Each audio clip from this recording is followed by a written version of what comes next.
You know that moment when you're half awake, desperately waiting for coffee, and someone casually steps in front of everyone like the rules don't apply to them? Yeah, that's exactly what this guy did. Every single morning.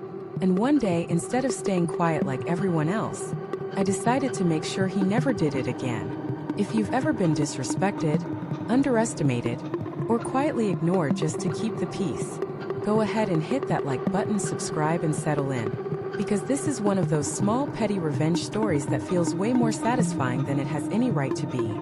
There's this coffee shop I go to every morning before work. Nothing fancy. Small space.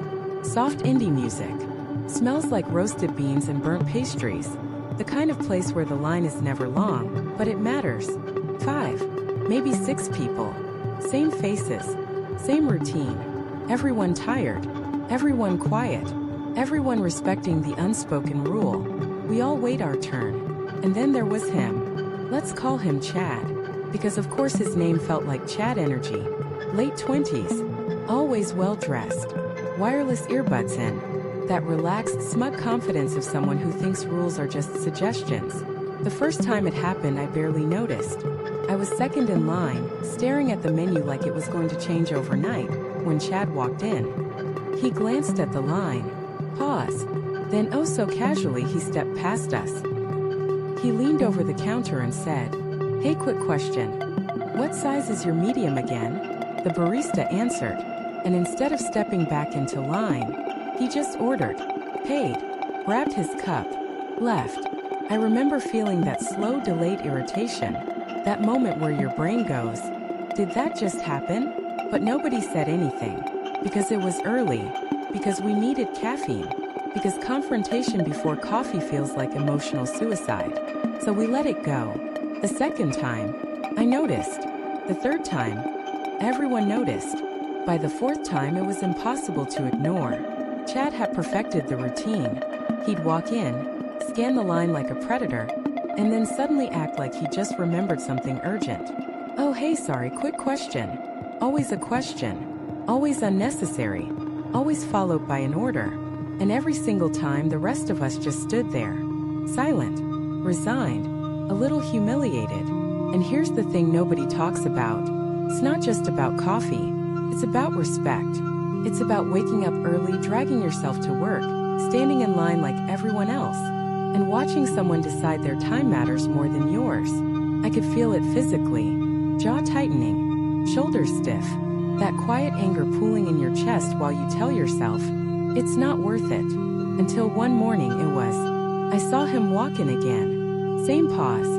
Same glance at the line. Same fake hesitation.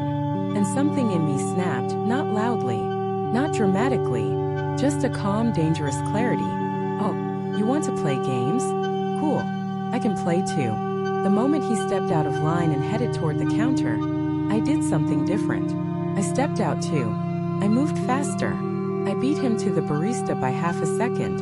And before he could open his mouth, I smiled and said, "Hi, I actually have a few questions." The barista looked relieved. Chad looked confused. I leaned in. "What's the difference between a latte and a cappuccino again?" The barista started explaining. I nodded slowly. Very slowly. Okay. And do you have oat milk?" "Yes." "What about almond?" "Yes." "Soy?" "Yes." I tilted my head. Which one froths better? Now Chad was shifting his weight. His earbuds were out. His phone was down. The line behind us was silent. I continued. "Oh, and could you explain your pastry selection? Like all of it?" The barista glanced at Chad, then back at me, and she started listing them, one by one. At the end I smiled again. "Okay, you know what? I actually need a minute to think."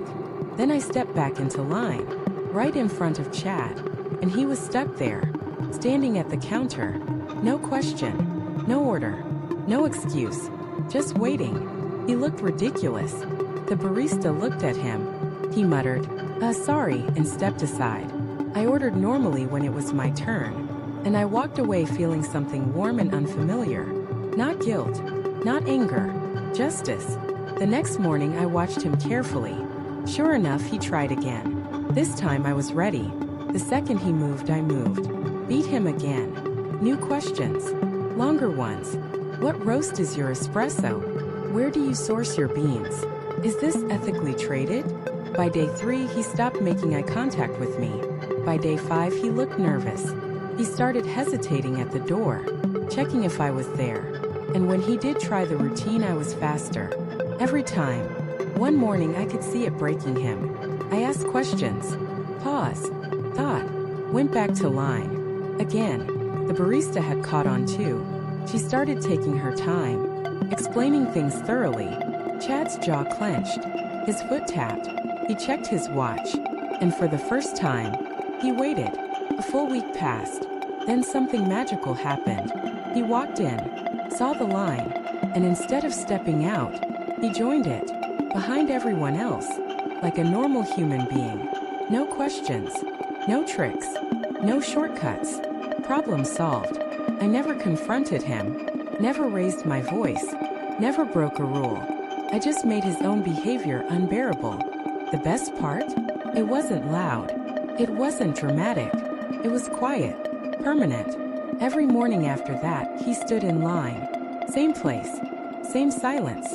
And every time I saw him waiting, arms crossed, eyes forward, I felt that deep, satisfying calm. Not because I'd won, but because balance had been restored. The rules mattered again. Sometimes justice doesn't need shouting. Sometimes just needs a little creativity and patience. If the story scratched that petty revenge itch, hit like, subscribe, and tell us in the comments, what's the most satisfying small revenge you've ever seen or secretly carried out? Because trust me, we've all been there. And there's plenty more where this came from.